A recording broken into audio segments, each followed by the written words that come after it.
Olá, pessoal, boa noite. Estamos aí fechando o bloco de aulas hoje, não é isso, professor Fredson? É isso mesmo, professora. Boa noite a todos os acadêmicos aí.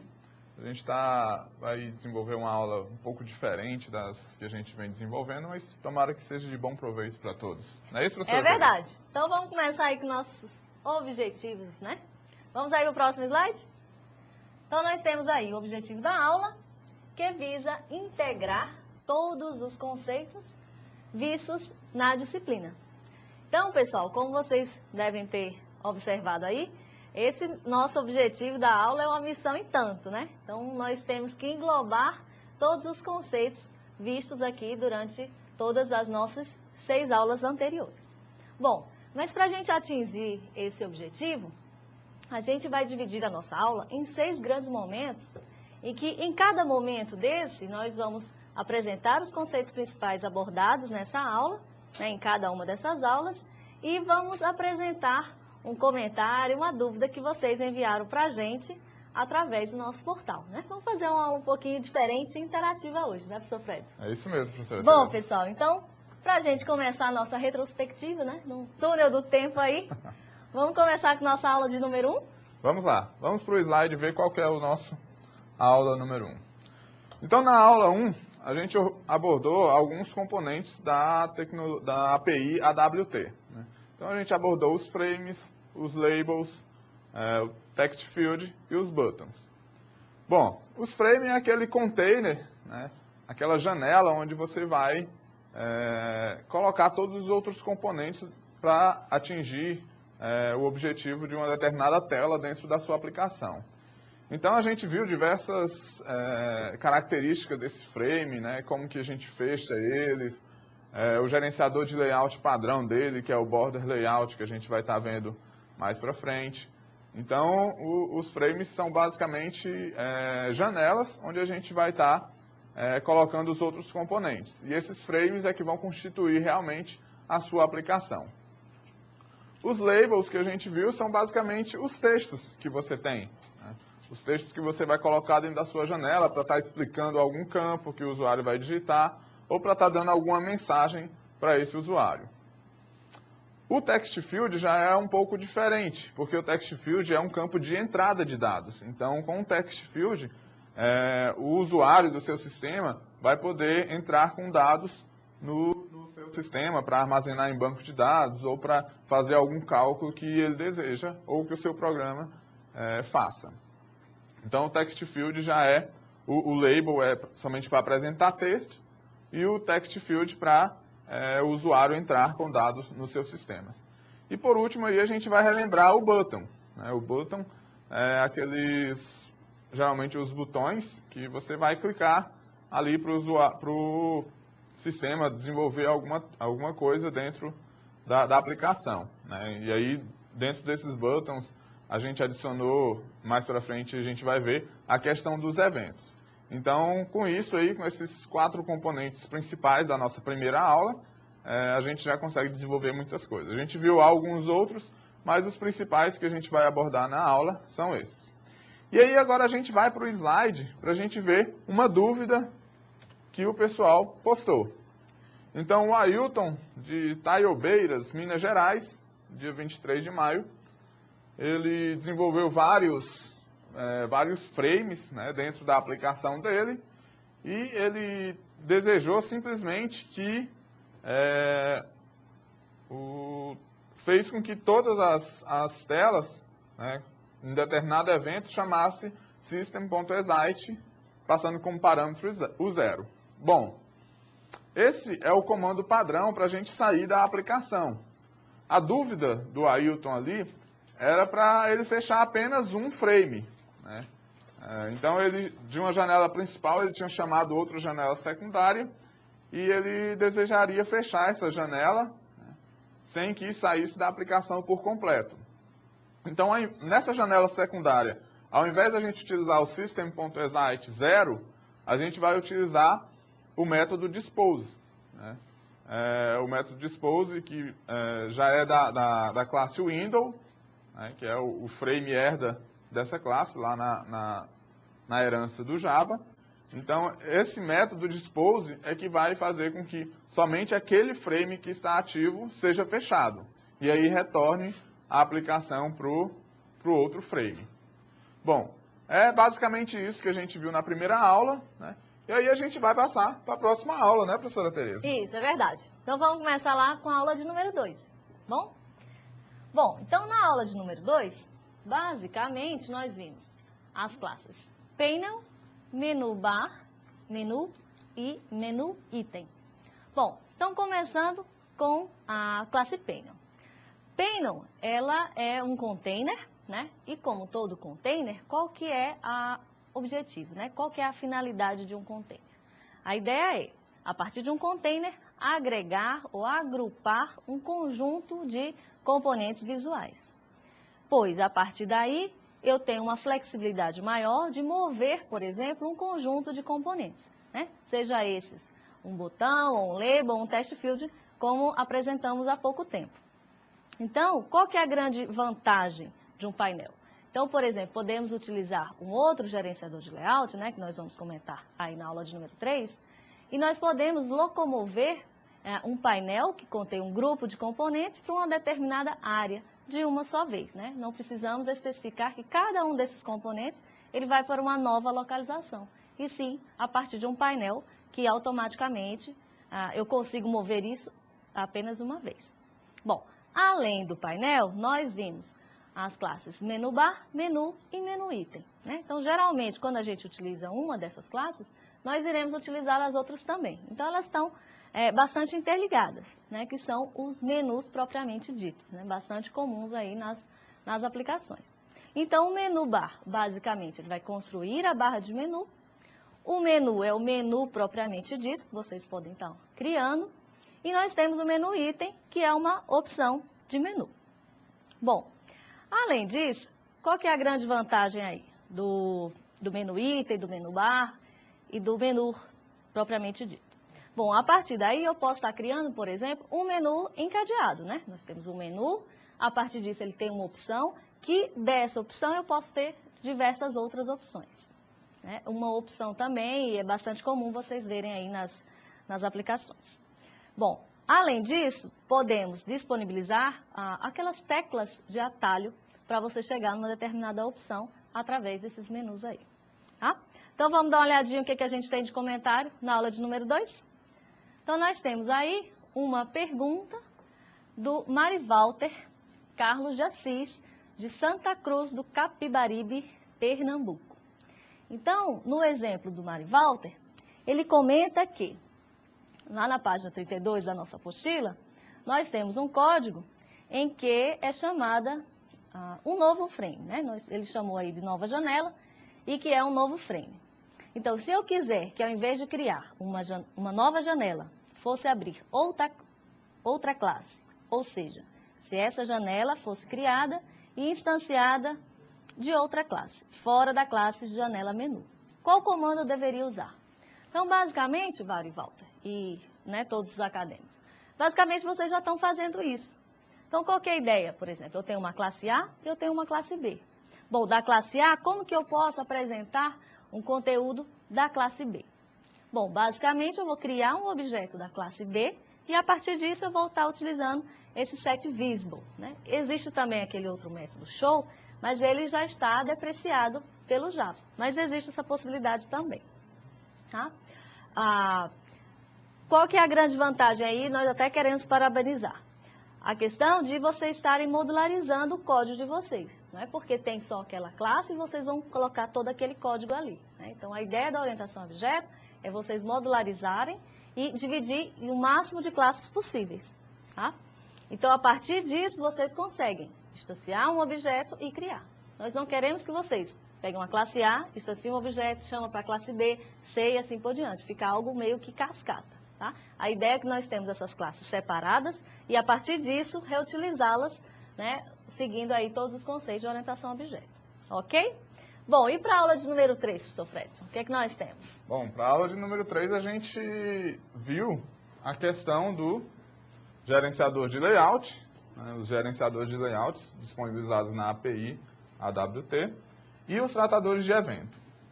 Bom, os gerenciadores de layout que a gente colocou aí nos slides, o card layout e o flow layout, a gente escolheu justamente porque no exemplo final da nossa aula de hoje, a gente vai utilizar esses dois gerenciadores de layout.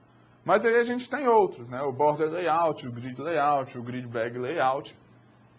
E para que servem esses gerenciadores de layout? Esses gerenciadores de layout servem simplesmente para dizer como que serão disponibilizados, né, dispostos ali os componentes, né, os seus labels, os text field, os seus buttons, os seus choice. Então você vai dizer como que esses componentes vão se comportar dentro de um container, né? Seja ele um frame, um JFrame ou outro container qualquer. Então um panel, né? Você vai simplesmente dizer como esses componentes vão se comportar dentro de um container. Então, existem N gerenciadores de layout. Cada container tem o seu gerenciador de layout padrão também, né? Então, se você não disser que determinado componente vai se comportar conforme um determinado gerenciador de layout, ele tem o seu gerenciador padrão. No nosso caso, o container que a gente mais utilizou aqui foi o frame. E qual que é o gerenciador padrão do frame? É o border layout, né? Aquele lá dividido em 5 partes, onde a gente vai estar disponibilizando os componentes em 5 partes, né? Norte, sul, leste, oeste e centro. Então, se você não disser para esse frame qual que é o gerenciador de layout que ele vai utilizar esse, que já vem lá da classe contain, da classe window, aliás. A classe window, todas as classes que herdam dela já tem por padrão o gerenciador de layout, border layout. O outro assunto da nossa aula foi os tratadores de eventos, né?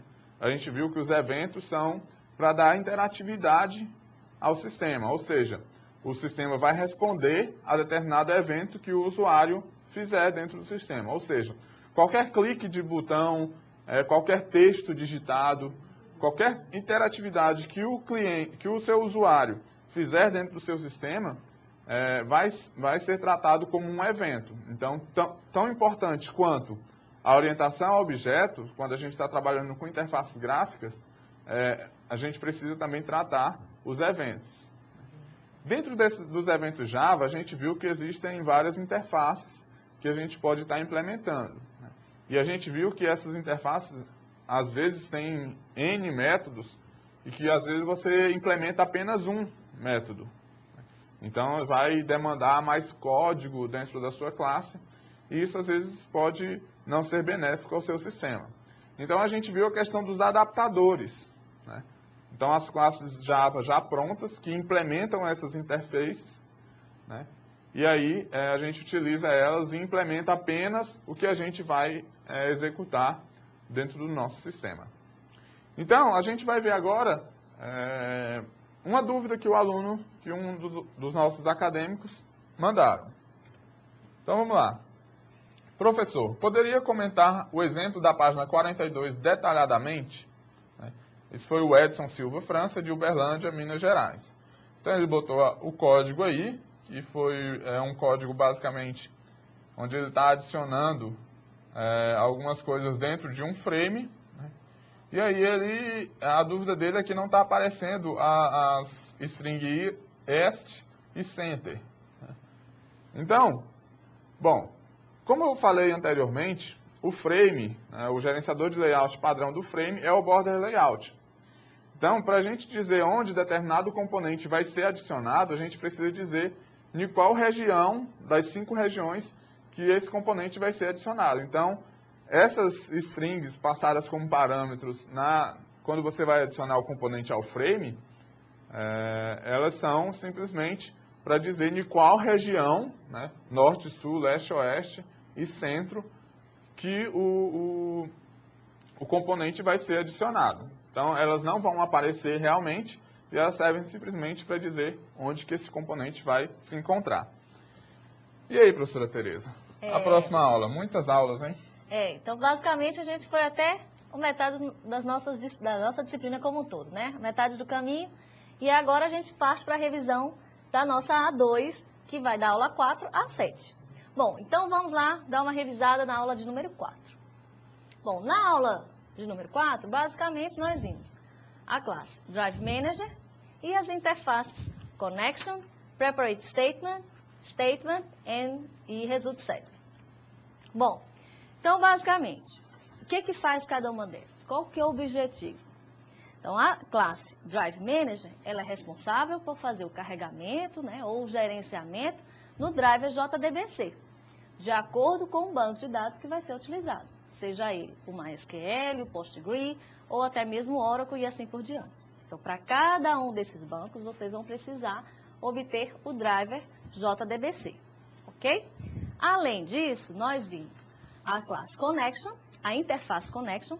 Essa interface, um objeto dessa interface, tem como finalidade ser a conexão propriamente dita entre uma aplicação Java e o banco de dados. É importante ressaltar também que, quando nós utilizamos, né, fazemos as nossas aplicações, que não é interessante, em hipótese alguma, deixar uma conexão aberta com o banco de dados, né, por restrições de segurança. Qual que é a finalidade? Essa conexão ela vai ter que estar aberta ao banco de dados quando você estiver fazendo uma transação propriamente dita. Vimos ainda a interface Preparate Statement e Statement, né? Ambas são utilizadas para criar instruções SQL ao banco de dados. Bom, qual que é a diferença? O Preparate Statement vai ser uma instrução SQL, só que ela é pré-compilada, né? Ela vai ter uma flexibilidade maior aí, em que você passa alguns parâmetros.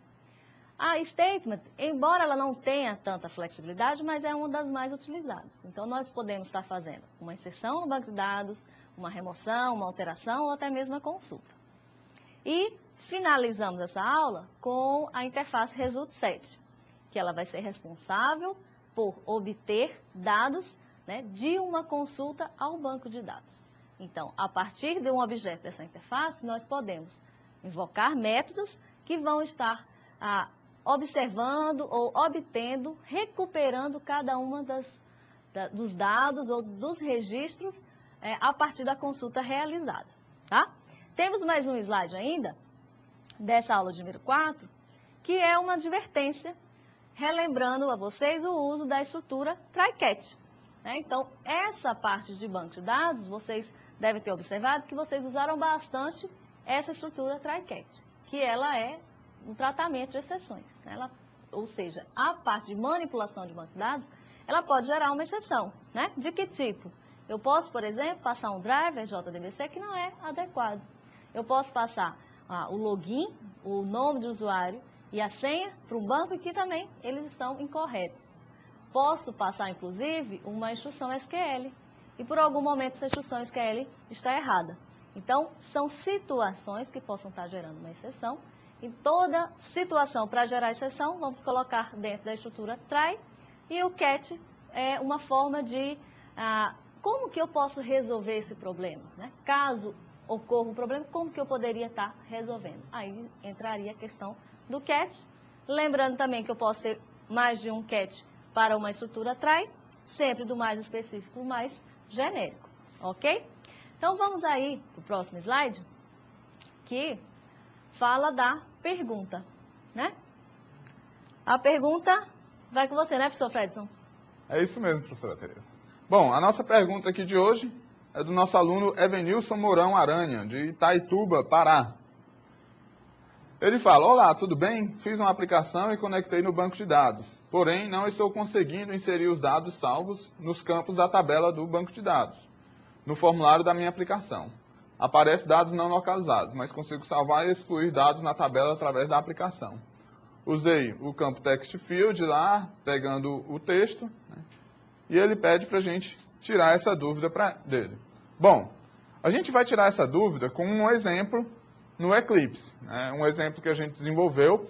Esse exemplo está nos materiais complementares, a gente já colocou isso desde o final da aula que tratou de banco de dados, e aí a gente vai tentar exemplificar como que a gente vai estar utilizando o banco de dados junto a formulários, né? O o usuário vai lá e coloca os campos, preenche os campos do banco, da tela da aplicação, e esses dados são salvos dentro do banco, né? Então, para isso, a gente desenvolveu algo um pouco diferente do que a gente ministrou na aula, do exemplo que estava na apostila, tentando modularizar melhor a nossa aplicação. Bom, a gente vai para a classe conexão.java, que está aqui dentro do nosso Eclipse. Bom, essa classe aqui está dentro de um pacote DB, ele importou algumas coisas. Então, essa classe vai ser simplesmente para modularizar a nossa conexão. Toda a nossa conexão vai ser gerenciada por ele. Então, baixando aí, a gente tem alguns campos que a gente desenvolveu: o connection, o statement, o nome do usuário, a senha, o driver, né, o nome do servidor, o database lá que a gente vai trabalhar, a URL de conexão, né, e um campo chamado conectado. Então, tudo que a gente precisa para a gente conectar no banco vai estar dentro dessa classe aqui. E se a gente modificar alguma coisa, né, por exemplo, a senha do banco, a gente precisa vir só aqui nessa classe e mudar essa string aqui da senha, que vai dar tudo certo. Então, baixando mais aí para a gente ver o construtor da classe, a gente está carregando o driver, está conectando normalmente como a gente conectava naquele exemplo que a gente deu em sala de aula. E aí a gente temos outros métodos aqui para baixo. Temos as exceções tratadas aqui. Temos o método query, que vai ser passado uma string e vai retornar um result set, né? Quando a gente executa algum select lá no nosso banco, vai estar retornando um result set, né? E aqui ele somente executa a string passada. Então, qualquer classe pode passar essa string aqui, que ela vai ser executada normalmente. Baixando mais aí, a gente tem um método separado para o update, que vai ser quando a gente quiser inserir, deletar ou editar algum dado dentro do nosso banco, que a SQL executada, né, o método executado no objeto statement é diferente, é o execute update. Então, a gente tem outros métodos aí para baixo, mas são métodos auxiliares que vão auxiliar a gente a estar trabalhando com o nosso banco de dados. Aí vamos ver o nosso formulário de cadastro aqui. Então, a gente tem o nosso formulário aqui, que vai estender frame, ele é basicamente um frame, onde a gente tem alguns componentes dentro dele, 2 text field, 2 buttons, mais abaixo um pouquinho a gente tem o construtor da classe. Então, eu setei o layout como grid layout, né? Não quis utilizar apenas o border layout aqui dentro desse nosso exemplo. Instanciei todos os objetos que eu quis, adicionei o listener neles, né? Tudo aqui foi adicionando lá dentro do nosso frame, né? E aí, aqui eu só chamei esse nosso objeto do tipo formulário cadastro, que é a nossa intenção. Bom, lá dentro dos nossos listeners, né, lá dentro do Action Performed dos botões, mais para baixo um pouquinho, a gente tem, se clicar no botão sair, vai simplesmente sair do formulário. Se clicar no botão de cadastrar, ele vai chamar um objeto, um método chamado cadastrar. Lá dentro desse método cadastrar que vai estar toda a nossa interação com aquela nossa classe de conexão. Então, vamos lá para o método cadastrar. Ele não vai retornar nada, né? Ele vai pegar o nome do que o usuário digitou dentro do text field lá. Esse método trim é só para tirar os espaços em branco que está fora. Só fiz um tratamento aqui, se o usuário não tiver digitado nada, vai aparecer uma mensagem para ele, mas com show message dialog, né?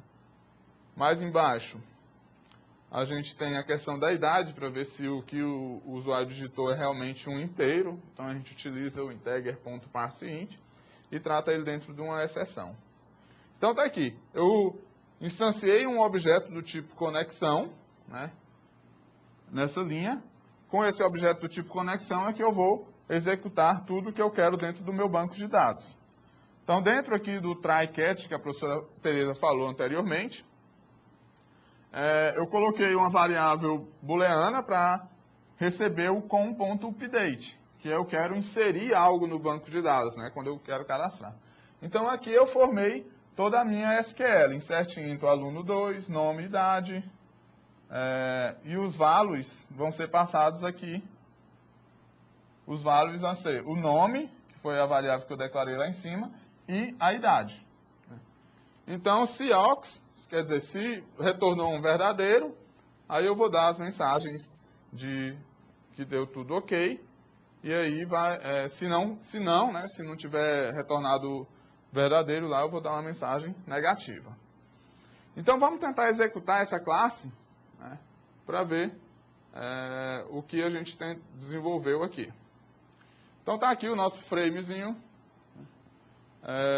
Do jeito que está aqui, se a gente clicar no botão cadastrar, vai aparecer a mensagenzinha, digite o nome. Então, a gente vai entrar com dados verídicos aqui. Vamos colocar aí o nome Fredson. E vamos colocar aí a idade verdadeira dele, 15 anos. E vamos mandar cadastrar.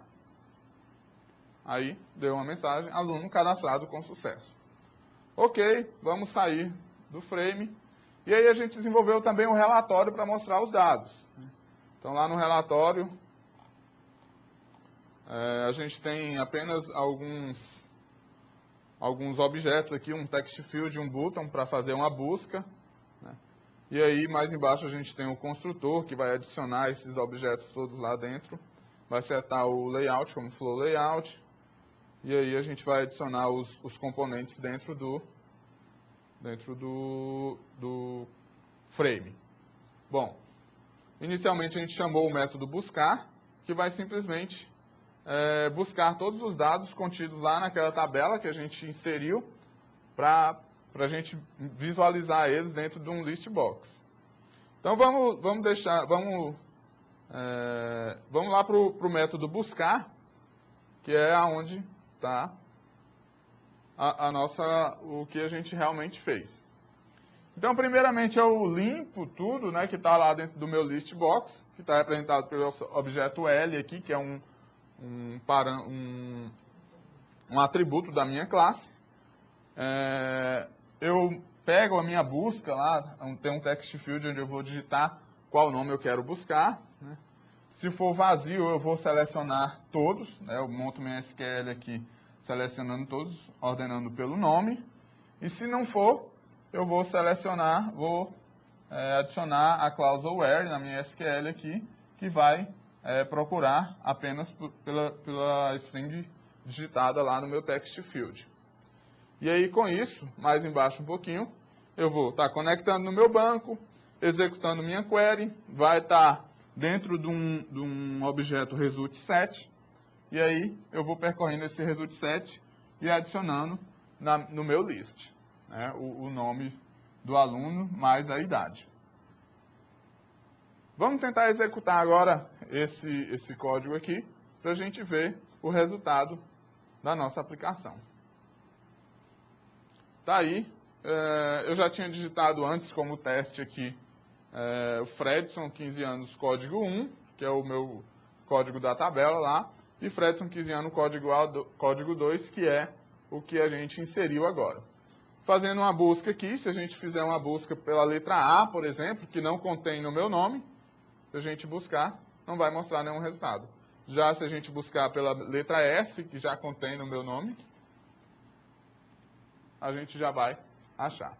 Então, esse foi o exemplo disponibilizado lá no portal EADCom. Quem quiser baixar, tem todas as instruções lá para você criar a tabela do banco de dados, com a tabela que você tem que criar, onde você tem que mudar lá na classe conexão, né? Tudo vai ser modificado lá naquela classe conexão, e aí vocês vão poder utilizar ele, e vocês também podem copiar a classe conexão para o sistema de vocês, para vocês utilizarem normalmente, né? Essa classe já faz um tempo que eu desenvolvi ela, e aí sempre que eu preciso eu utilizo-a para a gente estar fazendo qualquer conexão, só mudando aqueles parâmetros lá.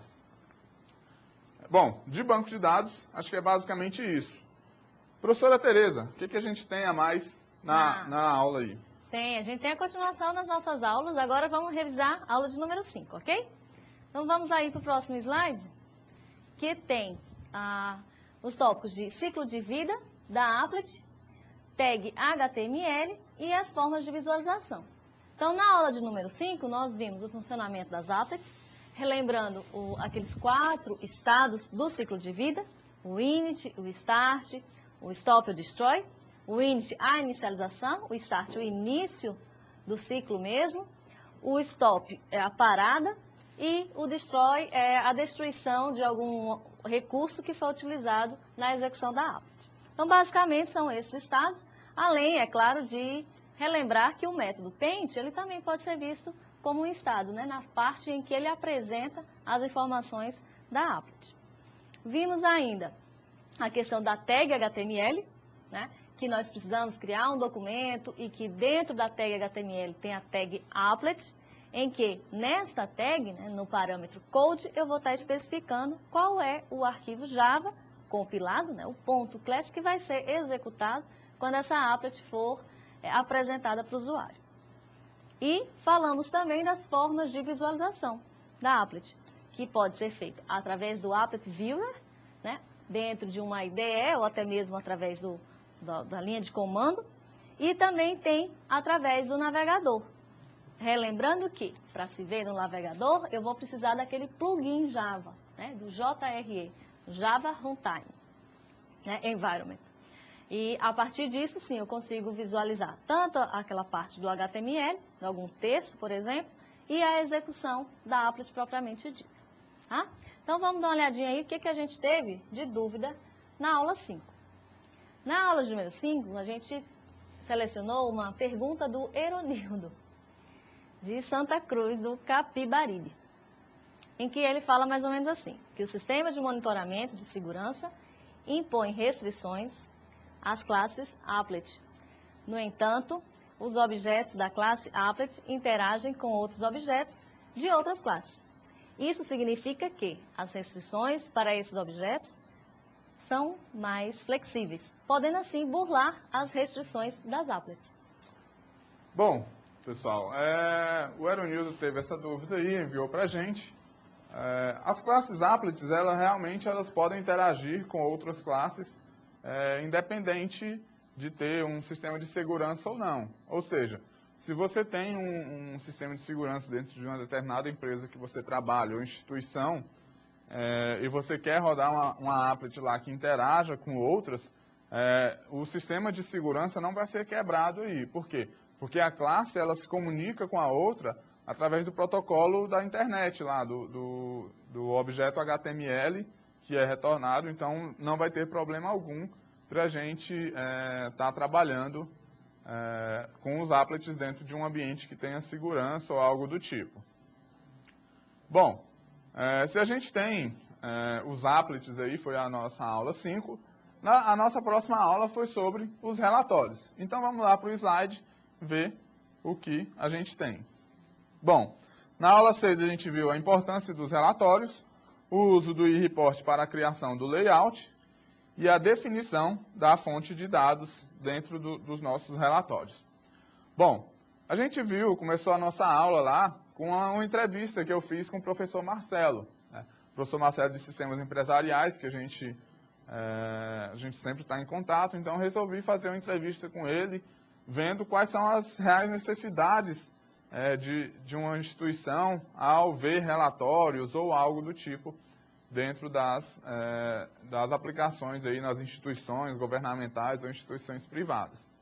Então a gente viu que os sistemas partem, né, para não ser apenas telas bonitinhas lá, podem ser também relatórios, né?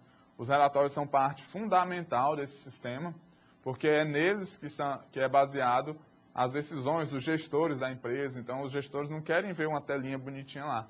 Eles querem ver os relatórios com os resultados da organização ali. Então, os relatórios fazem parte fundamental e geralmente a TI, né, não dá muita importância para isso. Então, de agora em diante, vocês como acadêmicos, né, vão estar, quando forem começar a desenvolver os seus projetos, vão estar dando uma ênfase maior a essa parte de relatórios também, porque é uma parte fundamental.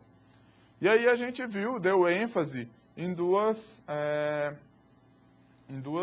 ferramentas básicas aí.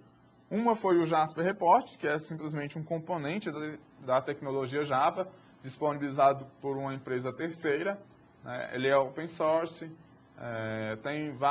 é um dos mais utilizados dentro do ambiente Java. Então, esse componente Jasper Report, ele pode ser agregado aos seus projetos Java, e aí você vai estar trabalhando com ele ali para você desenvolver os seus relatórios. E aí a gente viu que com o Jasper Reports, a gente tem algumas dificuldades, né, de você estar trabalhando com ele, como a edição dos arquivos XML. Né. Então, para isso, a gente tem a ferramenta eReport, que é simplesmente a interface gráfica para a gente trabalhar com o Jasper. Então, com o eReport, a gente vai estar tendo toda uma interface gráfica. Isso vai minimizar o tempo de desenvolvimento dos nossos relatórios, porque a gente já pode deixar relatórios meio que prontos, né, arcabouços prontos, e aí desenvolver em cima desses arcabouços. Então, essa interface aí do eReport, ela vai gerar o nosso arquivo XML. E lá dentro do próprio eReport, a gente pode compilar esse arquivo XML, gerando os outros arquivos necessários para a gente desenvolver relatórios com essas duas ferramentas. E aí a gente viu também a importância das fontes de dados, né? Lá no eReport você tem que definir da onde que você vai estar buscando os dados, da onde que aquele relatório que vai ser gerado ali dentro do eReport vai estar mostrando os dados ali. Então, essas duas ferramentas são fundamentais para a gente estar trabalhando com relatórios dentro de Java. Então, vamos para o próximo slide, que mostra os arquivos que a gente vai ter que trabalhar dentro com essas duas ferramentas. Então, o primeiro arquivo é o JR-XML, temos o Jasper e o Print. Bom, o JR-XML é basicamente o XML que define todo o layout e da onde o relatório vai estar buscando os dados. Então, esse JR-XML é basicamente o relatório em si, todo o layout de como ele vai se comportar e da onde que ele vai estar buscando esses dados. Bom, a gente tem esse XML e aí quando a gente compila esse relatório, a gente pode compilar ele tanto lá do eReport como de uma aplicação Java, mas geralmente a gente compila esse XML lá dentro do eReport para a gente distribuir apenas o .jasper, que já é um relatório compilado. Então lá no eReport a gente compila esse XML e gera esse nosso .jasper. Esse .jasper é que vai ser incluído dentro da nossa aplicação Java. Então, a gente vai pegar esse .jasper e vai definir onde que ele vai ser, qual projeto que ele vai ser utilizado. E aí, lá dentro da nossa aplicação, a gente utiliza determinadas classes lá do pacote Jasper Report, e aí com eles a gente vai estar trabalhando, vai estar compilando esse .jasper e gerando o print, que vai ser para a gente já visualizar algo na tela, como que o relatório vai se comportar. Então, lá, utilizando o Jasper Viewer, a gente vai ver a nossa aplicação e vai estar podendo salvá-la naqueles N formatos que a gente viu. Ou seja, PDF, XML, CSV, Doc. Então, a gente vai estar trabalhando tudo. Né? Então, a gente vai continuar vendo aqui a questão sobre os relatórios. Não é isso, professora Tereza? O que a gente vai estar trabalhando agora com esses relatórios, que é parte fundamental dos sistemas? Bom, agora a gente vai dar umas orientações gerais desses relatórios, né, que é um assunto bastante importante, né, porque todo sistema, além de você inserir os dados, de recuperar, você tem como fundamental importância apresentar esses relatórios até mesmo para os gestores da empresa. Então, quem já acessou lá o portal, vocês devem ter observado que tem um conjunto de slides apresentando essas orientações para que vocês consigam executar o exemplo da aula passada. Então, é basicamente isso que eu vou estar lembrando para vocês. Então, lá no portal, tem basicamente o que vocês precisam baixar, né? O e-report, baixar e instalar. Tem também o pacote do Jasper Report, que vocês precisam incorporar numa aplicação Java, né? Que é o .jar. Além disso, tem as orientações de utilizar o e-report, né? Estão lembrados das sessões? Se tem algum tipo de informação que você quer que repita em cada página, por exemplo, em cima, então vocês vão utilizar aquela parte das sessões, né? Tanto do Page Reader, quanto o Food Reader, ou do Page Reader, né? Do cabeçalho e do Food Page, que é a questão do rodapé. Então, aí vai depender da informação que vocês queiram utilizar, se vai precisar repetir ou não, e principalmente do detail, que é o corpo, né? O principal ali do relatório, que vão vir os dados a partir do banco de dados. Relembrando ainda que, para inserir informações lá nesse layout, vocês vão utilizar bastante o campo Field, né? Então, tem lá os ícones, em que vocês vão, praticamente, clicar lá no ícone e colocar na parte ou na seção que vocês querem disponibilizar isso. E também o Test Field, que é o do campo, e o Static Test, que é um texto padrão para isso, ok? Então, no próximo slide, basicamente, é a pergunta do Júnior Estácio da Silva, de Belo Horizonte, em que ele falou: olá, tutor, podemos utilizar o Jasper Report e Report somente em aplicativo Java ou podemos utilizá-lo em outras linguagens, né? Delphi, VB, por exemplo. Então, o Jasper Report com o eReport, ele foi destinado para aplicações Java. Tá? Tem outras ferramentas para construção de relatórios, mas aí essas ferramentas, inclusive o professor Marcelo comentou naquela entrevista, que é o Crystal Report. E essa ferramenta, ela é comercial. Então, vocês podem estar utilizando aí, caso utilizem outra linguagem, e estar fazendo a combinação, né? Existe essa outra possibilidade. Mas o Jasper Report destinado a aplicações do tipo Java. Bom, no próximo slide, pessoal, é o nosso estudo de caso que vocês vão encontrar aí na apostila das páginas 85 a 96. Então, assim, é um texto um pouco longo, né, esse código, e aí a gente vai trabalhar as principais partes desse código, tá? Aí, para isso, eu vou pedir a ajuda do professor Fredson aí para trabalhar bem esse código.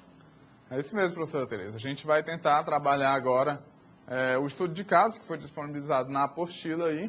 A gente fez algumas adaptações que a gente achou necessário e que depois a gente vai estar disponibilizando no portal.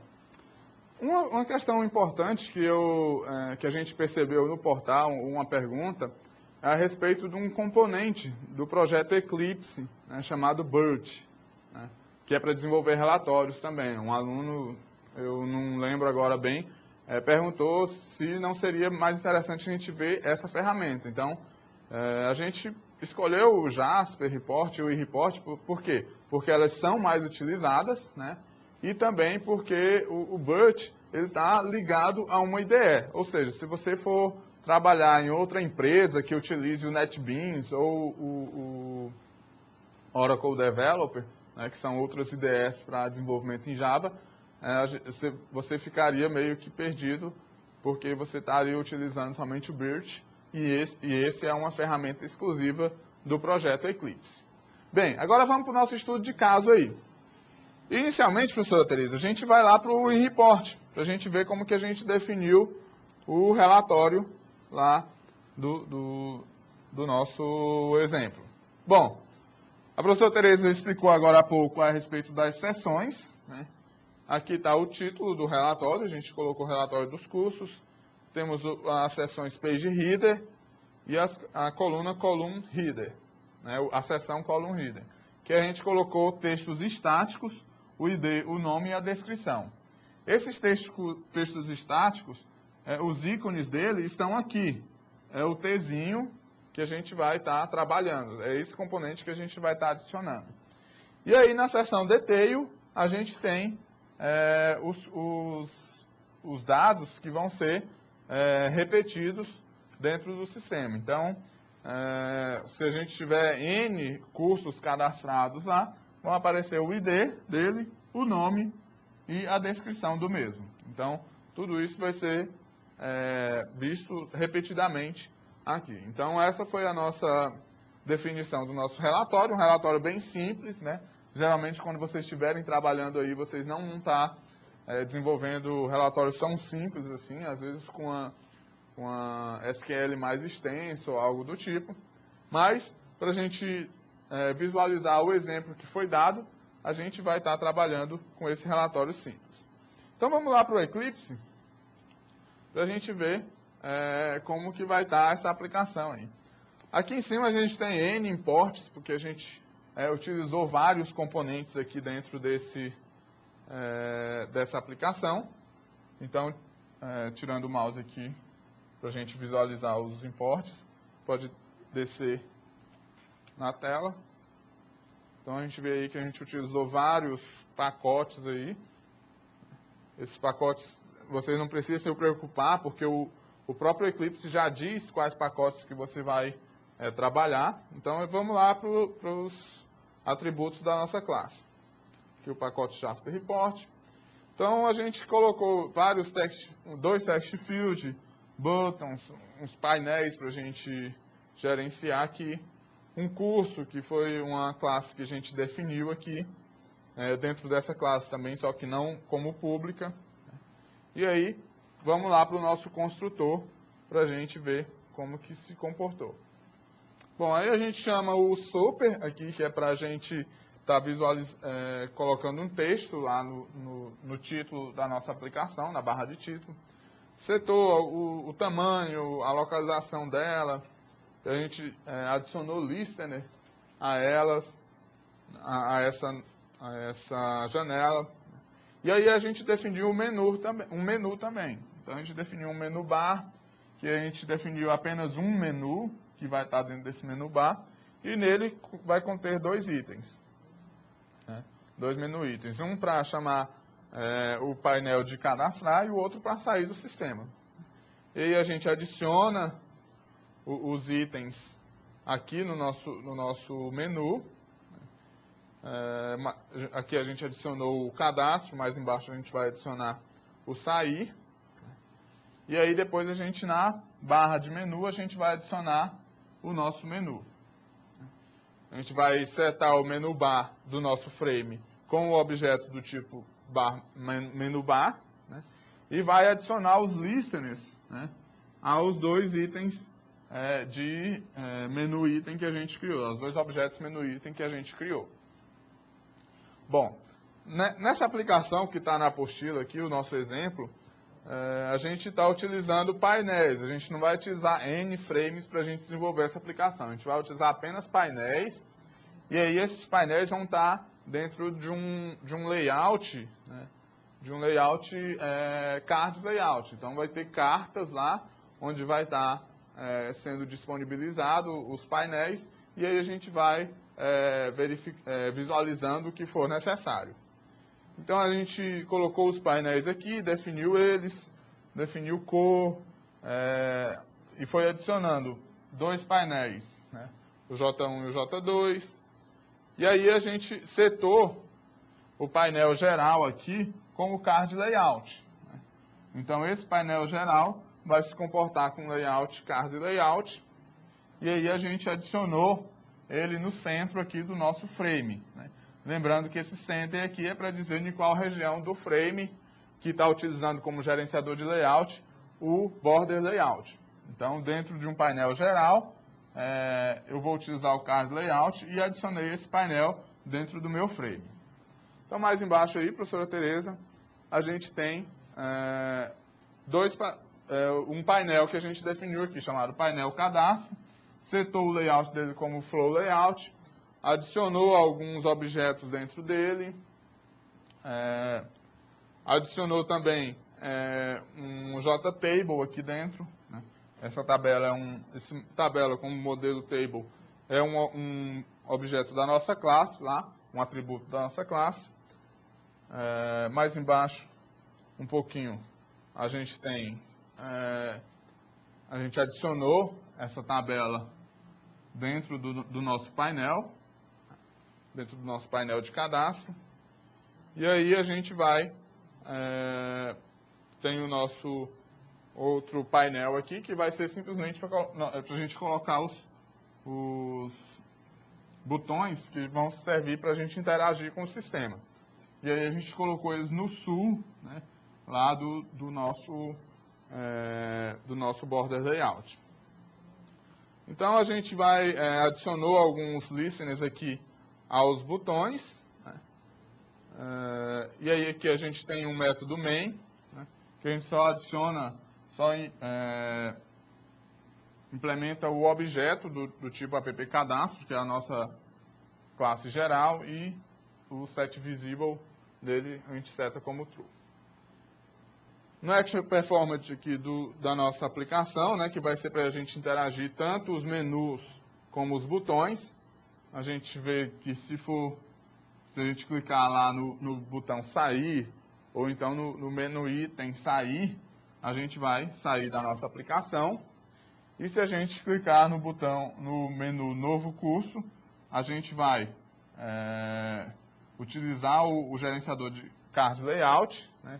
A gente vai pegar o layout dele aqui, e aí a gente vai utilizar o método next, que vai servir para a gente ir lá para o painel geral. Então, baixando mais um pouquinho aí, a gente tem mais algumas coisas que a gente implementou. Então, se a gente clicar no salvar, vai incluir e depois limpar os nossos campos. Se a gente vai limpar os nossos campos aqui, vai chamar o nosso relatório, ou então o nosso botão sair vai sair da nossa aplicação.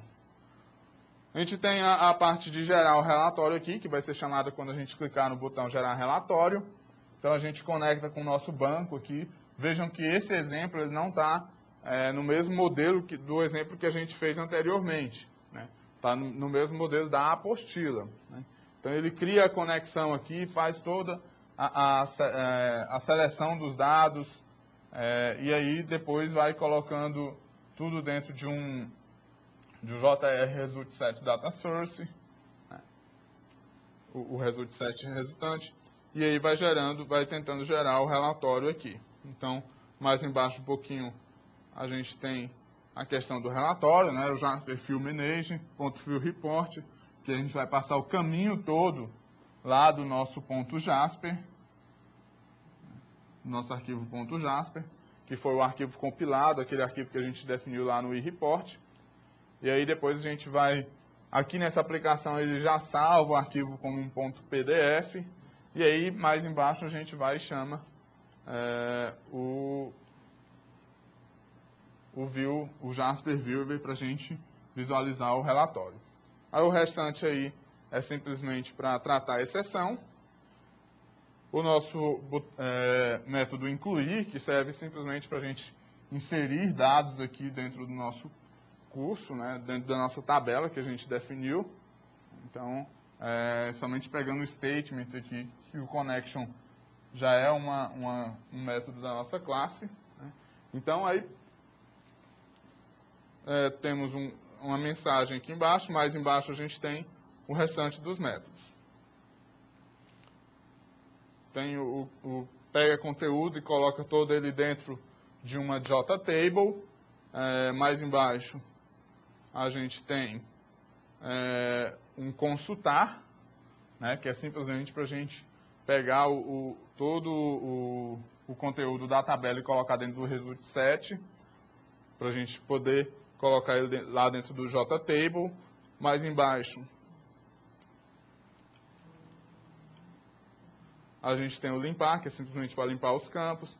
Tem para pegar a conexão, que é simplesmente para a gente fazer do jeito que a gente aprendeu a conectar no nosso banco de dados.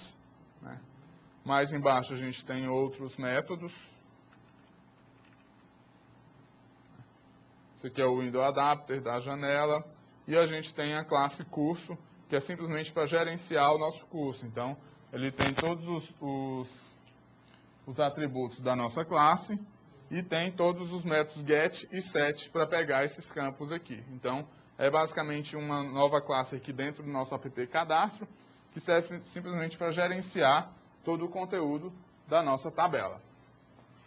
Então, é esse basicamente o exemplo que a gente tem, na apostila aí, que é o nosso estudo de caso.